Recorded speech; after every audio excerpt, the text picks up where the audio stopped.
আজকে অভাবে পড়িয়া দেখেন আপনার আর ভাই নাই। অনেক সময় তো বর্তমানে মাও নাই বাবু নাই, মা বাবা বলেছে নিজেরটা নিজে কইরা খা। বর্তমানে বাস্তব না বাস্তব আপনারা বলেন। যে ছেলে কামাইতে পারে তারও আদর, তার বউরও আদর, তার ছেলে মেয়েরও আদর, নাতি নাতির বুকে টাইনা নাই। আর যে ছেলে সংসারে টাকা দিতে পারে না তারও দাম নাই, তার বউরও দাম নাই, এমনকি ছোট ছোট বাচ্চা নাতি নাতিরও দাম নাই। কথা বলেন ঠিক না? এই বাস্তবতা মানতে না চালেও মেনে নিতে হবে যারা বুদ্ধিমান আছে, জ্ঞানওয়ালা। রব বলে যে দিলটা কাউকে দিস না যারা ভেঙে দিতে পারে, বরং দিলটা আমি রবের নামে ছেড়ে দে।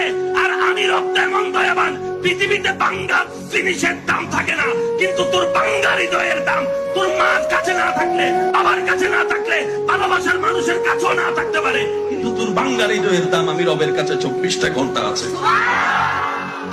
সেজন্য দিলটা সবসময় দিতে হবে কাকে? একটু জোরে বলেন, আরো জোরে। বান্দা হিসেবে দিব আল্লাহকে, উম্মত হিসেবে দিব নবীকে।